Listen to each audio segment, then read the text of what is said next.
হিন্দু ধর্মশাস্ত্রে প্রচলিত সকল মন্ত্র প্রচুর শক্তিশালী।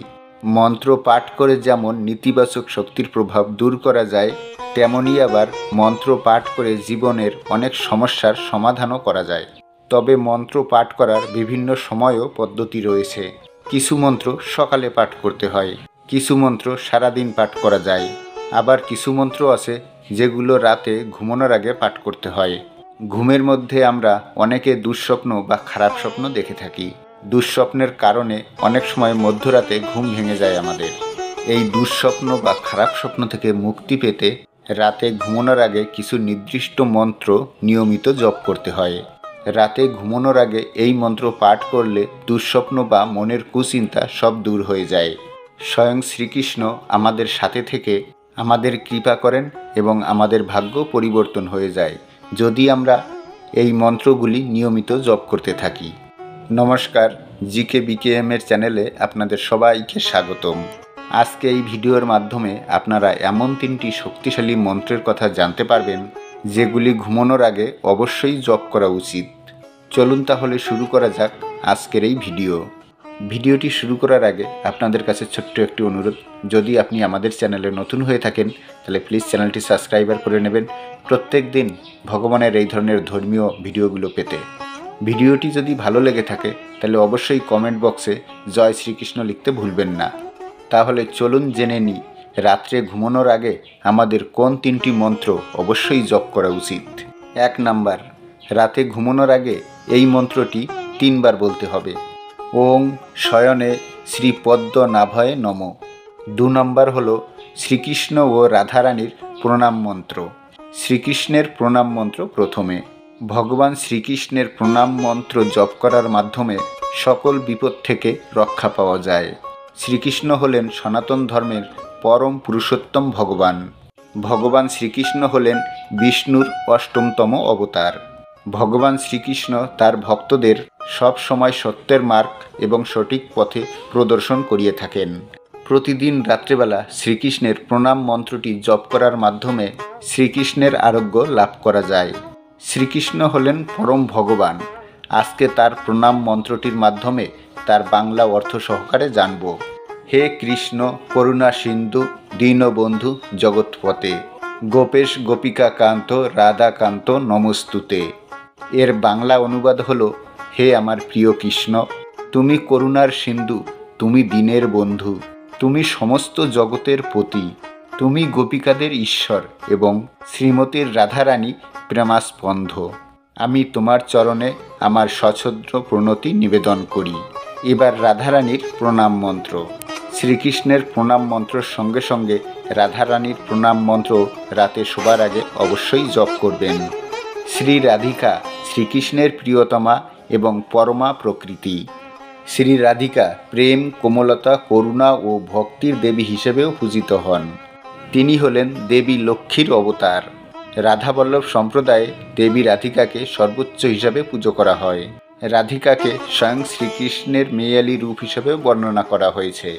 রাধিকার জন্মদিন রাধাষ্টমী হিসেবে পালিত করা হয়। রাধাকে মানব আত্মার রূপক হিসেবেও বিবেচনা করা হয়। শ্রীকৃষ্ণের প্রতি রাধার ভালোবাসা ও আকাঙ্ক্ষাকে ধর্মতান্ত্রিকভাবে আধ্যাত্মিক বৃদ্ধি এবং ঈশ্বরিক সত্তার সাথে মিলনের জন্য মানুষের অনুসন্ধানের প্রতীক দেখা হয়। রাধারানীর প্রণাম মন্ত্রটি হল, তপ্ত কাঞ্চন গৌরাঙ্গী রাধে বৃন্দাবনেশ্বরী, বিষবনু সুতে দেবী তাং প্রণামী হরিপ্রিয়ে। অর্থাৎ শ্রীমতী রাধারানী যা গাত্র বর্ণ তপ্ত কাঞ্চনের ন্যায় এবং তিনি বৃন্দাবনের ঈশ্বরী, তিনি বিষভানুর কন্যা এবং শ্রীকৃষ্ণের প্রিয়সী, সেই রাধারানীর চরণে আমার সশ্রদ্ধ প্রণতি নিবেদন করি। 3 নম্বর হলো শ্রীকৃষ্ণের কাছে ক্ষমা প্রার্থনা মন্ত্র। আমরা সারাদিনে জানা বা অজানায় বিভিন্ন রকম পাপ কাজে লিপ্ত হয়ে যাই। আমরা কখন কোথায় কিভাবে পাপ কাজে লিপ্ত হয়ে পড়ি তা আমরা নিজেরাও জানি না। মানুষের পাপ কার্য যখন বৃদ্ধি হয়ে যায় তখন তার বিনাশ অনিবার্য হয়ে পড়ে। মানুষ ধর্মকে ভুলে গিয়ে যখন বিভিন্ন পাপ কাজে লিপ্ত হয়ে পড়ে, ধর্মীয় বিধান ভুলে গিয়ে কদাচার করতে থাকে, তাকে পাপ বলে। পাপ 3 প্রকার হয়ে থাকে: শারীরিক, বেসিক ও মানসিক পাপ। শারীরিক পাপ হচ্ছে পরহিংসা, চুরি ও পরস্ত্রী সঙ্গ। আর বাচিক পাপ হচ্ছে অসত্য প্রলাপ, খারাপ কথা বলা ও নিষ্ঠুর বাক্য প্রয়োগ।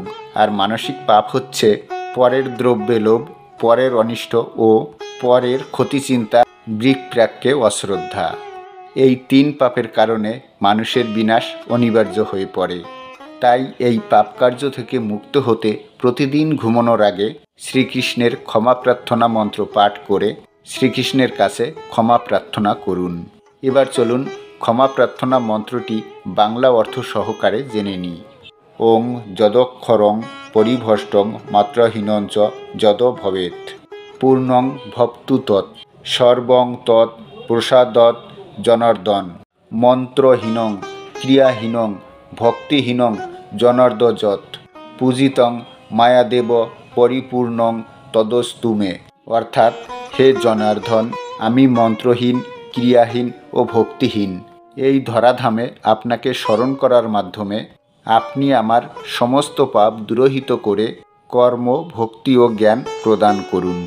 এই 3টি মন্ত্র ছাড়াও হিন্দু ধর্মে একটি শক্তিশালী মন্ত্র রয়েছে, সেটি হলো গায়ত্রী মন্ত্র।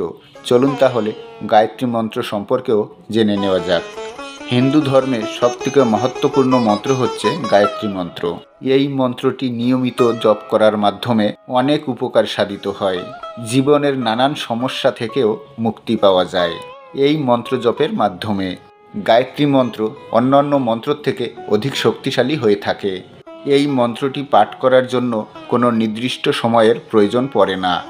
গায়ত্রী মন্ত্র পাঠ করার মাধ্যমে যেমন মানসিক শান্তি লাভ করা যায়, ঠিক তেমনি এই মন্ত্রের দ্বারা জীবনে আনন্দেরও সঞ্চার হয়। ছাত্রছাত্রীরা গায়ত্রী মন্ত্র জপ করে লাভবান হতে পারেন।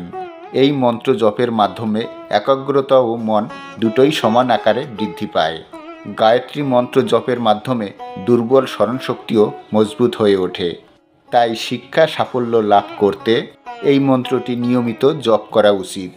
গায়ত্রী মন্ত্র হল বৈদিক হিন্দু ধর্মের অত্যন্ত একটি গুরুত্বপূর্ণ মন্ত্র।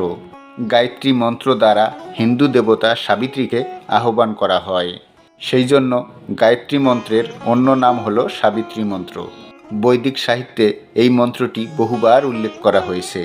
মনুস্মৃতি, হরিবংশ, ভগবদ্গীতায় গায়ত্রী মন্ত্রটির প্রশংসা করা হয়েছে। দেবী গায়ত্রীর 3টি রূপ, প্রথম সকাল, দ্বিতীয় মধ্যাহ্ন এবং তৃতীয় সন্ধে। সকালে তিনি ব্রাহ্মী, রক্তবর্ণা, অক্ষমালা, কমণ্ডলধারিণী। মধ্যাহ্নে তিনি বৈষ্ণবী, শঙ্খ, চক্র, গদা ধারণকারিণী। সন্ধ্যায় তিনি শিবানী, বিষারুরা, সুর, পাশ ও নকরপাল ধারিণী। গায়ত্রী মন্ত্রটি জপ করার নিয়ম হচ্ছে সূর্য উদয়ের কিছুটা আগে। দুপুরে ও সন্ধ্যায় এই মন্ত্র জপ করা যায়। তবে সন্ধ্যায় এই মন্ত্র জপ করতে হলে সূর্যাস্তের কিছুটা আগে জপ করা শুরু করতে হবে এবং সূর্য অস্ত যাবার কিছুক্ষণ পরে মন্ত্র জপা শেষ করতে হবে।